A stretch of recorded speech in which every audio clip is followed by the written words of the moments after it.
ఒక ప్రకటన విడుదల చేయాలట. అలాగే మేము పెట్టిన వీడియోస్ అన్నీ కూడా డిలీట్ చేయాలి. అలాగే మేము ఎక్కడెక్కడైతే ఇంటర్వ్యూస్ ఇచ్చామో ఆ ఛానల్స్లోంచి కూడా మేమే డిలీట్ చేయించాలట.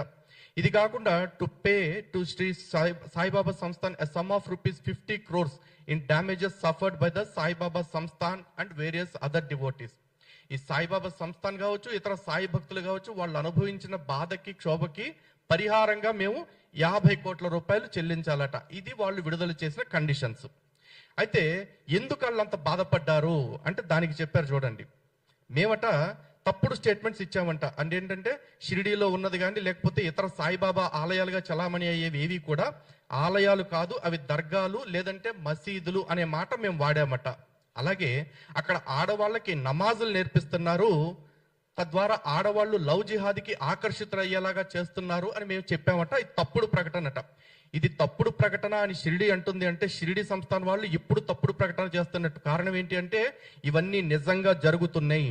ఆ రోజు ఇచ్చిన మాటే వాళ్ళు ఇన్ని కేసులు పెట్టిన తర్వాత కూడా ఇప్పటికీ అదే మాట చెప్తున్నాం. ఎందుకంటే దీనికి మా దగ్గర ఆధారాలు ఉన్నాయి. షిరిడి సాయి సంస్థాన్లో జరుగుతున్నాయి అని మేము అలా, షిరిడి సాయి ఆలయాల పేర్లతోటి ఆంధ్రప్రదేశ్ తెలంగాణ రాష్ట్రాల్లో ఇవి జరుగుతున్నాయి. షిరిడీలో జరగట్లేదని మేము అంటలా, షిరిడీలో జరుగుతున్నాయో లేదో మాకు తెలియదు ఈ పర్టికులర్ విషయానికి మరికి. కానీ క్లియర్గా చెప్తున్నది ఏంటంటే షిరిడీలో ఉన్నా ఎక్కడ ఉన్నా సాయిబాబా ఆలయాలుగా చలామణి అయ్యేవి అవి ఆలయాలు కాదు, అవి ముమ్మాటికి దర్గాలు లేదా మసీదులే. దీని మీద మేము చర్చించడానికి సిద్ధంగా ఉన్నాము. దీనికి సాయిబాబా ఆలయాలు నిర్వహించే వాళ్ళు రావచ్చు, లేదు స్వయంగా షిరిడి సాయి సంస్థాన్ వాళ్ళే వస్తారో వాళ్ళైనా రావచ్చు. అలాగే రెండో ఆరోపణ వాళ్ళు చేసింది ఏంటి అంటే సాయిబాబా తనని తప్ప ఇంకా ఏ దేవుణ్ణి ఆరాధించొద్దు, ఇంకా ఏ క్షేత్రానికి వెళ్ళొద్దు అంటూ మేము తప్పుడు ప్రచారం చేశామట.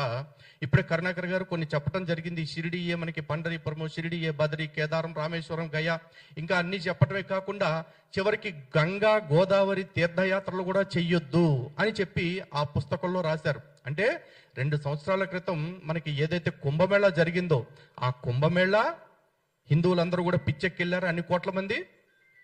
గంగ తన పాపాలు పోగొట్టుకోవటానికి బాబా పాదాల దగ్గరికి వెళ్తుంది అని రాశారు. నిజంగా గంగ అంటే మనకి ఎంత పవిత్రమైంది. విష్ణు పాదోద్భవీం గంగా అని శాస్త్రం చెప్తుంది. విష్ణువు యొక్క పాదాల నుంచి వచ్చిన గంగని మనం తాకినంత మాత్రాన, ఇంకా చెప్పాలంటే గంగా గంగా గంగా అని స్మరిస్తే కూడా మన కొన్ని పాపాలు తెలియకుండానే పోతాయని శాస్త్రం చెప్తుంది. అలాంటి గంగకి పాపాలు అంటించి మన దేవీ దేవతల్ని, మన క్షేత్రాలని, మన ఆలయాల్ని, మన అవతార పురుషుల్ని అవమానిస్తుంది ఈ సాయి సంస్థాను, సాయి భక్తులు. కావాలంటే వెనకాల ముద్రించిన ఆ ఫొటోస్ కూడా చూడండి ఒకసారి. సాయిబాబా శివలింగం మీద కూర్చుంటాడు, సాయిబాబా ఆదిశేషుడి మీద కూర్చుంటాడు, సాయిని రాముడు అంటారు, సాయిని కృష్ణుడు అంటారు. మా రాముడు కృష్ణుడి గురించి పుస్తకాలు చాలా గొప్పగా చెప్పాయండి. పుంసాం మోహన రూపాయ పుణ్య శ్లోకాయ మంగళం అని చెప్పారు. మరి ఇక్కడ బాబాని రాముడు అవతారంలో చూస్తుంటే తినే పిల్లోడు తినటం కూడా మానేసేలాగా తయారు చేసేసారు. ఇవి మేము ప్రశ్నించకూడదు. మా ధర్మాన్ని వీళ్ళు ఎంతైనా అవమానించవచ్చు, మా దేవీ దేవతలను ఎంతైనా కించపరచవచ్చు. మేము తిరిగి ప్రశ్నిస్తూ ఎలా రాముడయ్యాడు, ఎలా కృష్ణుడయ్యాడు అని అడిగితే దానికి సమాధానం చెప్పకపోగా ఇలాంటి తప్పుడు కేసులు మా పైన పెట్టారు. పైగా దీని గురించి ఇంకో మాట చెప్పారు. మీరు అనేక పాడ్కాస్ట్లు, లైవ్లు చేస్తూ సాయిబాబా పైన విపరీతమైన విషం చిమ్ముతున్నారు మీ చీప్ పబ్లిసిటీ కోసం అని చెప్పేసి. ఏది చీప్ పబ్లిసిటీ? మా సాయిబాబా దగ్గరకు వస్తే, మా షిరిడి క్షేత్రానికి వస్తే అన్ని పుణ్యక్షేత్రాలకు వెళ్ళినట్టే, కాబట్టి ఎక్కడికి వెళ్ళొద్దు, ఏ పుణ్యక్షేత్రాలకి వెళ్ళి మీరు డబ్బులు వేయొద్దు, మొత్తం తీసుకొచ్చి మా షిరిడిలో దోచిపెట్టండి అని చెప్పడం. ఇది కాదు చీప్ పబ్లిసిటీ. మాకు 12 జ్యోతిర్లింగాలు ఉన్నాయి, అన్ని చోట్ల శివుడే ఉంది. కానీ ఏ ఒక్క క్షేత్రం కూడా ఇక్కడ ఒక్క చోట చూస్తే మిగతా 11 క్షేత్రాలు చూసినట్టే అనట్లా. 18 శక్తిపీఠాలు ఉన్నాయి, ఒక్క శక్తిపీఠానికి వెళితే మిగతా 18 చూసినట్టే అనట్లా. 108 దివ్య దేశాలు ఉన్నాయి, ఏ ఒక్కళ్ళు కూడా ఒక్క క్షేత్రాన్ని చూస్తే మిగతా 107 చూసినట్టే అనట్లా. కానీ ఒక్క సాయి సంస్థాను, సాయి భక్తులు మాత్రం ఏం ప్రచారం చేస్తున్నారు? మీరు ఏమీ చూడక్కర్లేదు, కేవలం షిరిడీకి వస్తే అన్ని చూసేసినట్టే, సాయిని ముక్తి అందరినీ కొలిచేసినట్లే అంటూ తప్పుడు ప్రచారం చేస్తుంది, చీప్ పబ్లిసిటీ చేస్తుంది షిరిడి సాయి సంస్థాన్. మరి ఈ చీప్ పబ్లిసిటీని మేము ప్రశ్నించొద్దా? అంటే హిందూ సంఘాలు అని పెట్టుకుని ఎంతసేపు అన్యమతస్తుల మీద మాట్లాడటం అనుకుంటున్నారా? స్వధర్మానికి హాని చేస్తున్న వాళ్ళ మీద కూడా మేము యుద్ధం చేస్తాం. యుద్ధం చేయాల్సి వస్తే కాలకేయుల మీద చేయాల్సిందే, కట్టప్ప విషయంలోనూ జాగ్రత్తగా ఉండాల్సిందే, లేకపోతే ఆ కట్టప్పే ప్రాణం తెస్తాడు. వీళ్ళు కట్టప్ప బ్యాచ్, సాయి భక్తులు, సాయి సంస్థాన వాళ్ళు కట్టప్ప బ్యాచ్ లాగా తయారయ్యారు. అందరూ జాగ్రత్తగా ఉండండి. ఇలాంటి కట్టప్పలు ఇంకా చాలా మంది ఉన్నారు. ఇలాంటి వాళ్ళ నుంచి ధర్మాన్ని కాపాడుకోవాలనే లక్ష్యంతో ఏర్పడిందే స్వచ్ఛ సనాతన వేదిక. ఈ లక్ష్యాన్ని కూడా అర్థం చేసుకోండి. అలాగే ఇంకొక మాట అంటున్నారు, అసలు సాయిబాబా లాంటి గురువు లేడు, సాయిబాబా లాంటి దేవుడు సనాతన ధర్మంలో లేడు అని మేము అన్నామట. అప్పుడు చెప్పాం, ఇప్పుడు చెప్తున్నాం. సాయిబాబాని మళ్ళీ సాయి సంస్థాన్ వాళ్ళని ప్రశ్నిస్తున్నాం. సాయిబాబా కొంతమంది దేవుడు అనుకుంటున్నారు, కొంతమంది దేవుడు కాకపోతే కనీసం ఒక మంచి గురువు అనుకోండి అంటున్నారు. ఓకే, గురువు అనుకోవటానికి కూడా నాకు అభ్యంతరం లేదు. కానీ ఎలా అనుకోవాలి? ఒక వ్యాస భగవానుడి కంటే, ఒక శంకరాచార్యుల కంటే, రామానుజాచార్యుల వారి కంటే, మధ్వాచార్యుల వారి కంటే, వల్లభాచార్యుల వారి కంటే, నింబార్కుల వారి కంటే, గురు రాఘవేంద్రుల కంటే ఏ విధంగా సాయిబాబా గొప్ప అనేది ఒక్క మాటలో మాకు నిరూపించి అప్పుడు సాయిబాబాని గురువు అనుకోండి అని మనకి చెప్పాలి వాళ్ళు. అవి ఏవి చెప్పకుండా మేము అనుకుంటున్నాం కాబట్టి మీరు కూడా అనుకోండి అంటూ హిందువుల మీద రుబాబు చేస్తా ఉన్నారు. అలాంటి ప్రశ్నలు వేస్తున్న హిందువులని భయపెట్టి బెదిరించి వాళ్ళ దారిలోకి తెచ్చుకుని మొక్కెత్తాలని చూస్తున్నారు. ఎలా అయితే పాషండ మతాలు మోసం చేత భయపెట్టి ఆశ పెట్టి మత మార్పిడి చేస్తాయో వీళ్ళు కూడా అలాంటివే చేస్తా ఉన్నారు. కాబట్టి వీళ్ళని మేము ప్రశ్నించాము. అది కూడా రాజ్యాంగంలోని ఆర్టికల్ 19(1) మనకి ఏదైతే అవకాశం ఇచ్చిందో భావ వ్యక్తీకరణ మరియు వాక్ స్వాతంత్రాన్ని, దాన్ని పాటిస్తూ, అలాగే ఆర్టికల్ 19(2)లో ఏవైతే రీజనబుల్ రెస్ట్రిక్షన్స్ పెట్టారో ఆ రీజనబుల్ రెస్ట్రిక్షన్స్ అన్నిటిని గమనించుకుంటూ వాడదగిన భాషలో అడగదగిన విధంగా మేము ప్రశ్నలు అడిగాం తప్ప ఎక్కడా కూడా సాయిబాబా విషయంలో అసభ్యంగా మాట్లాడలేదు. సాయిబాబాని వాడు, వీడు, గాడు, గీడు అని మేము ఇప్పుడు పదాలు వాడలేదు. కనీసం బే అని, బాడకో అని, బద్మాష్ లాంటి పదాలు మేము ఎక్కడా వాడలేదు. ఎందుకంటే వాళ్ళ విశ్వాసం వాళ్ళది, మన విశ్వాసం మనది. మా అబ్జెక్షన్ ఏంటి? సాయి భక్తులకు ఉండొద్దని కూడా మేము అనట్లా. కానీ సాయి భక్తి అని చెప్పేసి సనాతనాన్ని కలుషితం చేయొద్దు, హిందువులు ఇది హిందుత్వంలో ఒక భాగము అన్నట్టుగా ప్రచారం చేయొద్దు అని మాత్రమే మేము అంటున్నాం. ఇక డెరగేటరీ అండ్ మిస్లీడింగ్ స్టేట్మెంట్స్ ఇస్తున్నాము వివిధ టీవీ ఛానల్స్ లో అని చెప్పేసి అంటూ, అలాగే నేను, భాస్కర్ కిల్లి గారు, మిగతా వాళ్ళు చేస్తున్న వీడియోస్ ఏవైతే ఉన్నాయో ఇవన్నీ కూడా సాయి యొక్క ప్రాభవాన్ని లేకపోతే ప్రాశస్త్యాన్ని డ్యామేజ్ కలిగిస్తా ఉన్నాయి అని చెప్పేసి అంటున్నారు. అలాగే మేము చేసింది ఇల్లీగల్ యాక్టివిటీ అన్నారు. ఏది ఇల్లీగల్ యాక్టివిటీ? ఈ రోజున ఇది కాశీ విద్వత్ పరిషత్ వాళ్ళు, సనాతన ధర్మానికి అత్యంత ప్రామాణికమైన వ్యవస్థ ఈ కాశీ విద్వత్ పరిషత్తు. చివరికి జగద్గురు బిరుదు ఎవరివ్వాలి అంటే కూడా అది ఇవ్వాల్సిన వాళ్ళు ఈ కాశీ విద్వత్ పరిషత్ వాళ్ళే.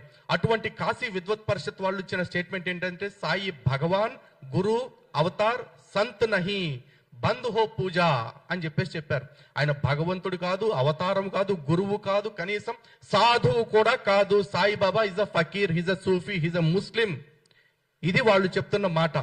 ఇలాంటి పీఠాల వాళ్ళు చెప్పింది, లేకపోతే కాశీ విద్వత్ పరిషత్ వాళ్ళు మా ఆచార్య స్థానంలో ఉన్న వాళ్ళు చెప్తుంటే మేము వీళ్ళ మాటలు పట్టించుకోకుండా నిన్న మొన్న వచ్చిన సాయిబు సంతనం పట్టుకుని మేము వేళ్లాడుతూ కూర్చోవాలా?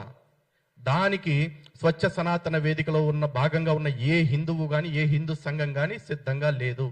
అండ్ బిఫోర్ కంక్లూజన్ మేము చెప్తున్నాం, అలాగే ఆల్ ఇండియా సాయి సమాజ్ వాళ్ళు కావచ్చు, లేకపోతే భాగ్యనగర్లోని సాయిబాబా సంస్థానికి సంబంధించిన ఆలయాల వాళ్ళు కావచ్చు, చాదర్ఘాట్ వాళ్ళు కావచ్చు, మద్రాస్ హైకోర్టులో, అదేవిధంగా తెలంగాణ హైకోర్టులో, ఉమ్మడి ఆంధ్రప్రదేశ్ హైకోర్టులో వాళ్ళు పిటిషన్స్ ఇచ్చారు. చాలా స్పష్టంగా వాళ్ళ అఫిడవిట్స్ లో ఏం చెప్పారంటే సాయిబాబా హిందూ దేవుడు కాదు, సాయిబాబా ముస్లిం.